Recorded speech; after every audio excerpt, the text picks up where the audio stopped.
familiares que sean interrumpidos por el teléfono. Así que a todos amablemente les pedimos que pongan su teléfono en vibrador y cuando entraron, si no le dieron a este papelito para hacer una pregunta al final de la charla, por favor solicítenlo ahora, así alguno de los colaboradores se lo puede acercar y después al finalizar hacemos las preguntas de una forma ordenada, cosa que pueda tener una forma en toda la charla. Como le dijimos recién, es una charla organizada por causa. Estamos convencidos de que esto se tiene que dar más seguidos, donde tengamos que hablar lo importante sobre lo urgente, acostumbrados a todo el tiempo charlar sobre lo urgente, se olvidan las cosas fundamentales y esto es una cosa fundamental. Empezar a plantear el futuro, porque el presente, bueno, mucho para poder solucionar no hay, pero sí podemos pensar qué futuro queremos dejarle a nuestros hijos, a nuestros nietos, y bueno, una de las premisas que tiene causa es esto, es formar un espacio donde se pueda hablar, donde se puedan plantear diferentes asuntos y que podamos pensar juntos en una Argentina hacia adelante. Por eso, bueno, en este espacio le damos la bienvenida a todo aquel que quiera pensar distinto, que quiera disertar y quiera plantear una idea distinta. No somos los dueños de la verdad, simplemente estamos en un lugar donde podamos charlar y cambiar experiencias. No me quiero extender mucho más en este momento. Vamos a empezar la charla con el primer disertante.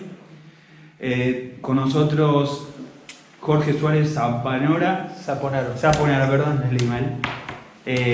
Abogado por la Universidad Católica de Salta, especialista en seguridad y defensa, profesional en el diario El Minuto, autor del nuevo Derecho del Mar y la Defensa Nacional. Bueno, muchas gracias. Buenas tardes a todos, un gusto estar en esta casa. Y bueno, fui convocado como experto en tema de defensa nacional para hablar sobre Fuerzas Armadas, defensa nacional presente y futuro. El presente, sabemos muy bien, de la defensa de nuestro país es bastante sombrío por falta de interés de la clase dirigente. No obstante ello, tenemos algunas herramientas, algunos elementos que nos permiten pensar qué presente pueden tener las Fuerzas Armadas, la defensa nacional. La gestión esta, que posiblemente se va del gobierno, nos dejó como legado una directiva de defensa nacional.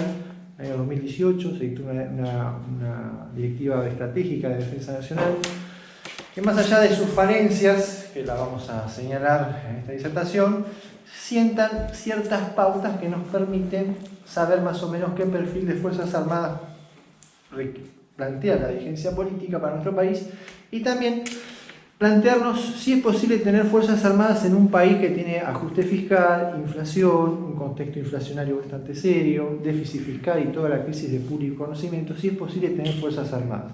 Ya les adelanto que sí, es posible tener Fuerzas Armadas con capacidad operativa, sí es posible encarar una modernización que estamos esperando hace más de 3 décadas, es una de las grandes deudas pendientes desde el restablecimiento de la Constitución Nacional en 1983, el tema de la defensa nacional. Lamentablemente la Directiva de Defensa Nacional se ha dictado en un contexto siempre en un grupo reducido de funcionarios y no hubo el tema de la cuestión que plantea la Ley de Defensa Nacional, un debate estratégico. A ver, la Ley de Defensa Nacional nos dice que tiene que haber un Consejo de Defensa Nacional, que es una suerte de gabinete ampliado, donde participan los ministros del Poder Ejecutivo Nacional, obviamente el presidente como comandante en jefe de las Fuerzas Armadas y cabeza del Estado, representantes del Poder Legislativo y expertos que se convoquen en la materia, además de funcionarios de la inteligencia. Bueno, lamentablemente esto nunca se ha dado. Alguna vez informalmente escuché a algún funcionario de la gestión anterior, dijo que sí, a nivel subsecretaría se había realizado, pero bueno, ha sido simplemente un mero ejercicio administrativo. La directiva nos plantea algunas cosas muy interesantes, de una vista realmente del contexto internacional, lo que es, tenemos el unilateralismo, ya lo vemos con la política de Estados Unidos, donde las organizaciones internacionales son dejadas de lado. Naciones Unidas, sabemos, siempre ha sido en cierta manera un papel mojado, pero su lugar cada vez se está retirando aún más y las cuestiones se viven hoy de carácter unilateral o bilateral, ¿no? O sea, tal vez se habla, inclusive eso lo he escuchado alguna vez a algún diplomático argentino, bastante reconocido, el doctor Archibaldo Arnús, decía una suerte de diplomacia de cañoneras en el siglo XXI estamos viviendo. De alguna manera, porque directamente se está dejando los foros internacionales para dirimir entre los liderazgos distintos. En este clima de ilegalidad internacional, la Directiva de Defensa Nacional reconoce esa problemática de esa ilegalidad internacional creciente, el rechazo a las Naciones Unidas, al Consejo de Seguridad, inclusive a ámbitos como la OTAN, debido al contexto que estamos viviendo. También plantea amenazas tales como la problemática de la seguridad de fronteras, la protección de objetivos estratégicos. Esto no ha sido definido aún doctrinariamente, ¿no? Ni siquiera el decreto lo plantea. Se supone que los objetivos estratégicos son aquellos objetivos que, si haga un ataque de un actor externo o lo que sea, condicionarían obviamente severamente la seguridad del Estado. Por ejemplo, un ataque a una central nuclear, una represa, a la capacidad del sistema de comando y control de las Fuerzas Armadas, o por ejemplo un ciberataque que provocaría la caída de los sistemas de comunicaciones, telecomunicaciones del país. Bueno, eso lo receta la Directiva de Defensa Nacional, y también receta la cuestión de los intereses marítimos, aunque bastante una versión edulcorada, porque con lo que plantea de Malvinas, directamente ellos señalan que hay una situación positiva, porque se está negociando con el Reino Unido, hay una suerte de retorno a la política de paraguas de soberanía, que ya la conocimos en la década del 90 con sus consecuencias, no toca el tema Antártida, y bueno, queda directamente, prioriza o se vislumbra también una cuestión hacia la seguridad interior. Habla del crimen transnacional, el crimen organizado, el narcotráfico, cosas que sabemos bien que la legislación argentina pone una veda al sistema de defensa nacional para su empleo en ese tipo de escenarios. Plantea también una estructura militar, ¿no? O sea, el decreto avanza, ¿no? Esa costumbre que tienen muchas veces los funcionarios, avanzar sobre espacios que le corresponde a otra instancia, ¿no?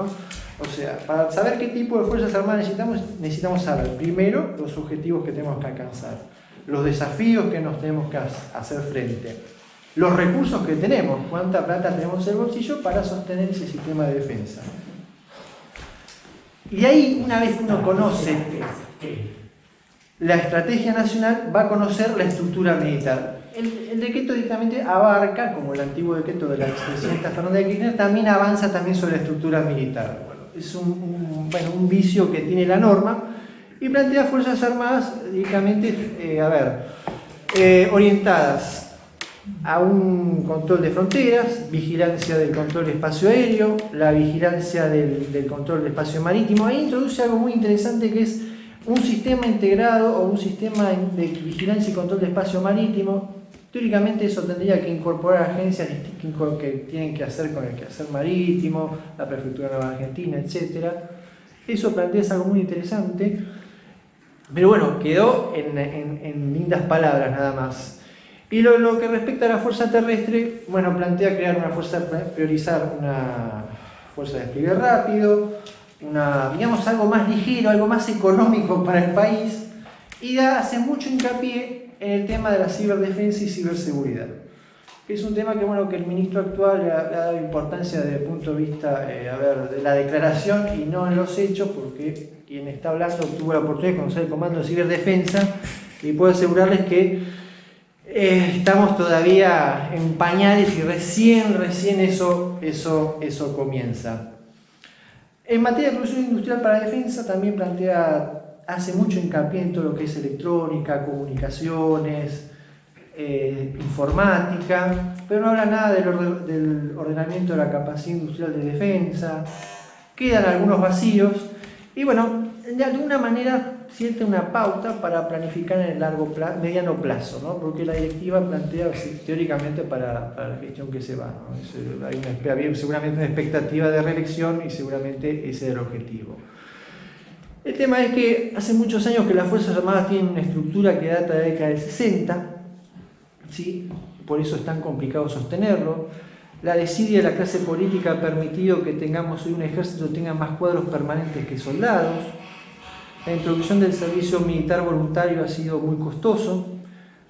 Cuando se introdujo el servicio militar voluntario, que se dio de una manera abrupta, bastante improvisada, por un hecho lamentable que es la muerte del conflicto Carrasco, el Estado, en vez de asignar una partida especial para para incorporar personal nuevo, directamente dejó al ejército que quitara dinero del presupuesto operativo. Bueno, hoy las consecuencias están a la vista y hoy el presupuesto de defensa nacional se fagocita en una gran estructura administrativa. O sea, a ver, las Fuerzas Armadas son una gran estructura donde va gente a cobrar el sueldo, ¿sí? No hay entrenamiento, no hay preparación para el combate, no tiene una pauta orientadora porque tenemos una clase dirigente que hace décadas nos está diciendo que el país no tiene hipótesis de conflicto, por una cuestión ideológica. A ver, hipótesis de conflicto no significa que yo me vaya a la guerra. Hipótesis de conflicto significa que yo tengo una colisión de intereses. Será el planeamiento que va a determinar si yo voy a un escenario de conflicto armado o no con un actor, ya sea estatal o no estatal. Hay que reconocer que esta gestión rompió esa barrera al darle flexibilidad al sistema de defensa a enfrentar actores no estatales o estatales. Eso prevé directamente en escenarios de lucha antiterrorista, narcoterrorismo, escenarios que por lo visto de Argentina no ha llegado como país de la región. Por ejemplo, el caso más grave es México, donde el narcoterrorismo ya es una amenaza al Estado y ya hay control territorial de organizaciones criminales sobre estructuras estatales. Directamente ponen alcaldes, policías, influyen en nivel de infiltración dentro de las Fuerzas Armadas, dentro del aparato del Estado. Ya llegó un Estado, no a un nivel de Estado fallido, pero sí un Estado muy delicado. El decreto plantea eso y plantea también, bueno, las clásicas funciones subsidiarias dedicadas a la protección de la comunidad, al escenario de catástrofe, y como sabemos muy bien, dado esta agonía presupuestaria que tiene más de 30 años en el tema de defensa, las Fuerzas Armadas hoy no están en capacidad hoy para enfrentar catástrofes, más allá de la buena voluntad del personal militar, no hay equipamiento adecuado, no tenemos aviones adecuados, o sea, la Fuerza Aérea, para ser sincero, no existe más. Existe de nombre, pero no existe a nivel operativo. La Armada también ha llegado a un nivel también crítico que tenemos toda nuestra flota en puerto. El tema es que no es ir y comprar, como muchas veces la gente lee redes sociales, en medios aparentemente especializados, es ir y bueno, yo voy, compro un tanque, compro un avión, compro un submarino, no. Yo tengo que pensar en el largo plazo. Tengo que pensar en las próximas generaciones cuáles son los desafíos que va a enfrentar mi país, los recursos que yo voy a disponer para enfrentar esos desafíos. Así trabajan no hay que ir muy lejos, hay que ir a Brasil, hay que ir a Chile. Chile es un ejemplo, por ejemplo, cómo ha trabajado con las Fuerzas Armadas y su sistema de defensa. Su sistema de defensa se fue adaptando a la realidad geoestratégica donde está inserto. Perú es otro país que también ha hecho un camino y ha logrado sacar a Fuerzas Armadas de una situación muy dramática, de una parálisis de la corrupción y bueno, un legado muy terrible, y ha logrado poner hoy, ser un país que ha sido mostrado como un ejemplo en materia de reforma militar. Colombia es otro caso, pero bueno, ellos tienen una asistencia, digamos, de Estados Unidos, otro contexto. El tema es que la Argentina tiene un problema grave con el largo plazo. Si nosotros no estamos dispuestos a sentarnos y discutir el largo plazo, no podemos saber qué tipo de defensa queremos o no queremos. Una cosa es querer y otra cosa es nuestra realidad.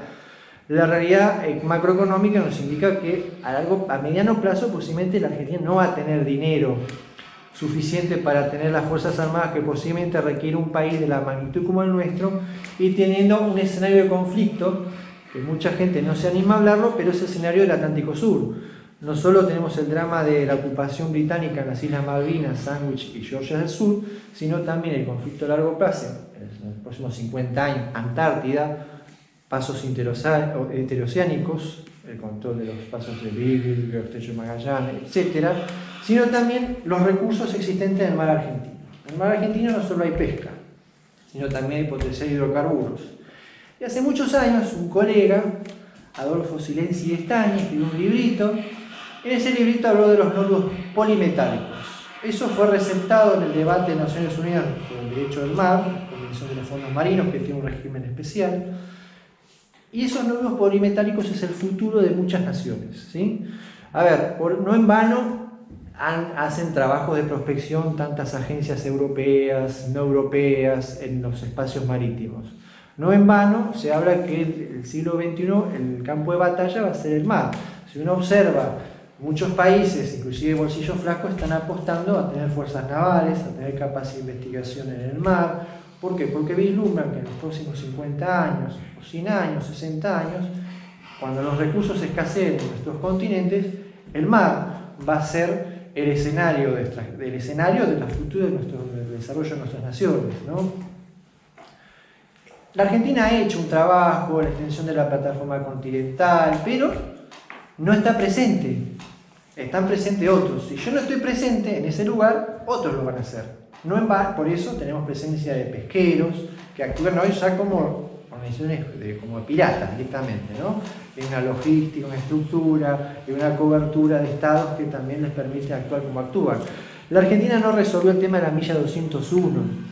La Argentina firmó en el año 95 el acuerdo de pesca transzonal de pesca de milla 201 que prevé la creación de organizaciones regionales de pesca. Eso significa que los señores que pescan en la milla 201, que yo no podía correrlos o castigarlos, yo me tengo que sentar en una mesa de negociaciones y formar una organización regional de pesca y negociar un manejo sustentable del recurso.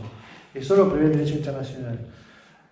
Otros países lo han hecho, ¿sí? Otros países lo han negociado y están implementados, generalmente en el sudeste de Asia. Canadá es un país que ha trabajado en eso. Después del conflicto, a ver, Canadá llegó a desplegar las fuerzas navales y a abrir fuego con fragatas a la flota pesquera española en la famosa guerra del Fletán. Fletán es un bichito que era muy preciado por las flotas españolas. O sea, no estamos hablando de conflictos que ya están en puerta, ya los tenemos presentes, ya están dando vuelta. A ver, el Reino Unido cuando dice zona natural, las Islas Georgia, está dando un mensaje, está diciendo, no es que quieren la ecología y quieren proteger el elefante marino y todo ese discurso que nos tiene acostumbrado Greenpeace, sino están preparando un escenario para cubrirse sus espaldas, crear antecedentes jurídicos y después negociar a largo plazo. ¿La Argentina qué hace? Nada. No tiene estrategia marítima, no tiene presencia. ¿La presencia cómo se puede materializar? Y se puede materializar a través del Estado, a través del privado. El sector privado, lamentablemente en Argentina, el sector naviero es bastante limitado. Nunca hubo una política, hace muchos años más, nuestra flota mercante desapareció hace como más de 25 años. Nunca hemos trabajado, el Estado argentino, para promover una presencia. La presencia en el mar no solo es tener una fragata, un portaaviones, un submarino o un patrullero. Es tener la presencia de la bandera argentina en el mar. Si nosotros queremos que ese mar sea por nuestro provecho, a favor de nuestro desarrollo nacional, tenemos que estar presentes ahí. Para eso, la defensa nacional necesita tener una estrategia integral. Por eso hace muchos años alguno dijo, sin desarrollo no hay defensa, sin desarrollo no hay seguridad. Si queremos ser un país seguro, en el sentido de no padecer agresiones o estar en la mira de otros, tenemos que desarrollarnos. Eso es indudable. El camino a seguir, eso será debate de las clases dirigentes, pero tenemos que desarrollarnos, tenemos que desarrollar nuestro litoral sur, tenemos que desarrollar nuestros puertos, tenemos que hacer actos de presencia, tenemos que desarrollar nuestra economía marítima, no solo la pesca, sino las industrias asociadas a la economía marítima. Tenemos que volver otra vez a estar en el mar. A ver, China lo entendió en el año 85 y hoy la mayoría de los contenedores, los barcos y todo lo que pululan en el transporte en el mundo es de origen chino, y ellos lo entendieron. Y así otros actores también apostaban a la industria naval, etc. Lamentablemente la directiva no avanza en eso y no se vislumbra en el debate público, que ahora estamos en una campaña presidencial, un debate en profundidad al respecto. Materia industrial de defensa, sabemos muy bien que lo que quedó casi nada, ¿no? Y hay que tomar medidas bastante difíciles para que eso sea viable. Tenemos una fábrica de aviones que no fabrica aviones, fabrica un avión Pampa. Cada muerte de obispo ha servido de nicho para aparatos clientelares del poder de turno, no ha habido definición, no ha habido plan de negocios, no buscamos nichos de mercado, no le creamos una estructura empresarial. Y después nos quedó lo que queda de fabricaciones militares, que Calvo ha quedado, Astilleros Río Santiago y Tandaló. En este contexto internacional, los grandes jugadores, ¿qué hacen? Se unen. Lockheed Martin fabrica aviones, el famoso F-16 que lo habrá conocido también por las revistas, etc. Pero también fabrica barcos, porque ¿qué hicieron? Concentraron, se transformó en un gran holding industrial, y eso lo vemos en muchos países, inclusive en jugadores menores. Sudáfrica tiene Denel. Denel es la empresa estatal sudafricana de defensa. En su momento Denel había otras empresas que fabricaban blindados, helicópteros, medios aéreos, pero cuando cambiaron las reglas del juego, Sudáfrica sentó en Denel y buscó un socio estratégico. ¿Cuál es el socio estratégico de Denel? Rheinmetall Defense Technology, que es de Alemania. ¿Por qué? Entendieron que para sobrevivir en el mercado, dado que las Fuerzas Armadas sudafricanas se han achicado por el fin de la parte del cambio geopolítico en el sur de África, etc., entendieron que para sobrevivir, tener capacidades, tener ciertas decisiones soberanas, áreas sensibles, había que unirse a un socio estratégico. La Argentina nunca hizo eso, lo único que hizo es dejar agonizar las estructuras de la fábrica militar, y es como decía hace un ratito, es un lugar donde va la gente y con un salario. No hay una directiva, no hay una estrategia definida. Astillero Río Santiago es una empresa que tiene una gran potencial, pero cae todo siempre en conflictos gremiales, en falta de decisión política, en falta de presupuesto, en problemas de gerenciamiento de proyectos y una falta de definición, porque a ver, nosotros tenemos, las fábricas fueron pensadas para un mercado cautivo que son las Fuerzas Armadas de Argentina. Hoy las Fuerzas Armadas no tienen un centavo para comprar nada. Entonces, ¿qué hago? ¿Cierro la fábrica? No, es un suicidio estratégico. Lo que tengo que hacer es una reconversión del aparato industrial. En su momento,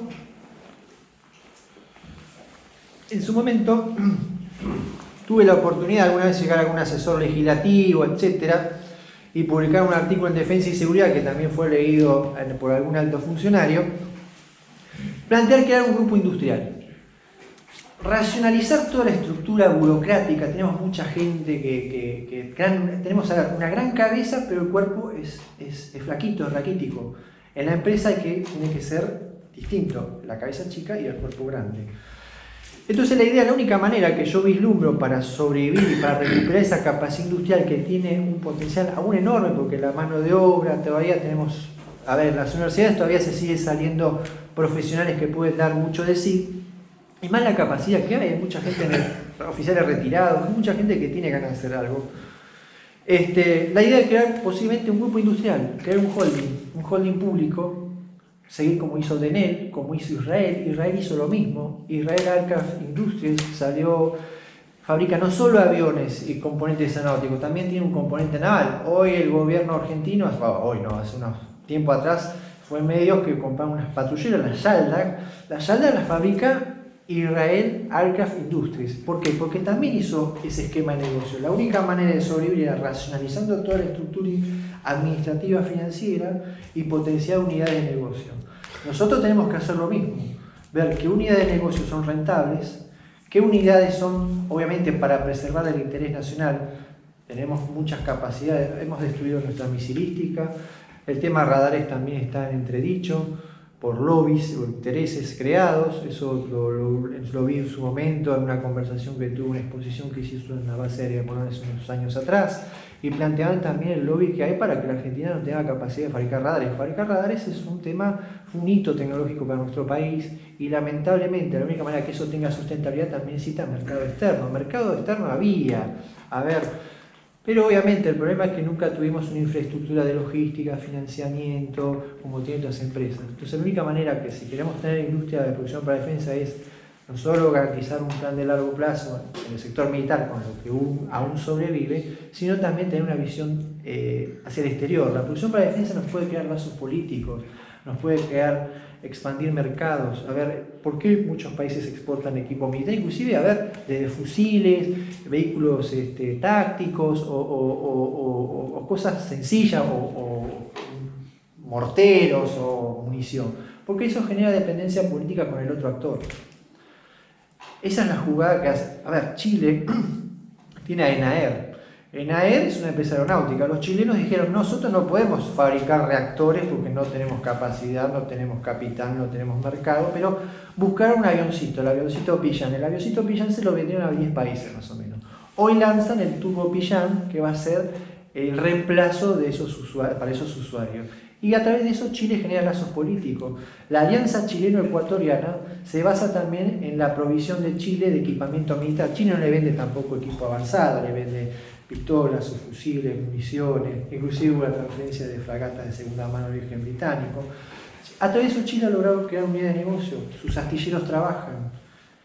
sus fábricas de armamento producen equipo ligero, pero trabajan y logran que eso genere un negocio sustentable. Alguna vez fabricaciones militares fue pensada como un negocio sustentable, tenía una pata civil que iba a financiar la pata militar. La pata civil se la arrancaron, la liquidaron, la malvendieron y quedó la pata militar, obviamente que se transformó en un lastre para el Estado. Un lastre, ¿por qué? Por un pensamiento de aquel entonces, de la reforma del Estado, y porque tampoco se le dio importancia. Así terminamos perdiendo muchísimas capacidades. Volviendo al tema militar, muchas veces escucho y me preguntan, ¿qué hacemos con los militares? ¿Qué hacemos con las Fuerzas Armadas? Bueno, a ver, la Argentina tiene escenarios de conflicto, lo acabamos de escribir. El principal escenario de conflicto es el Atlántico Sur. Tenemos que trabajar para hacer actos de presencia en el Atlántico Sur. Tenemos que trabajar para recuperar nuestro poder naval.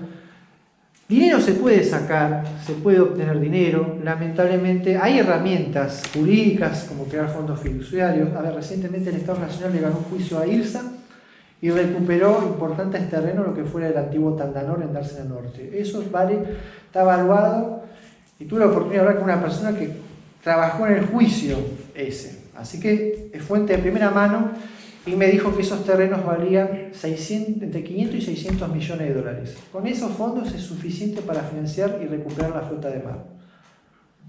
En un libro mío que yo trabajé en Nuevo Derecho del Mar en su momento, muchos hablan de enajenar bienes militares. Hay muchos bienes militares que sí, realmente son un lastre para ellos. Eso se lo escucha, hay bases y estructuras que realmente son malas. ¿Por qué? Porque la estructura militar está pensada para una época que ya está superada, de 50, 60 años atrás, más allá de los edificios, de su valor.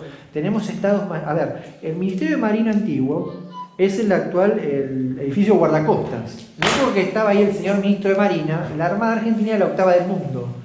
Hoy tenemos el edificio Libertad, que es un edificio espléndido, enorme, maravilloso, y la Armada está amarrada en puerto. Entonces es indudable que algo se hizo mal, que algo se hizo muy mal.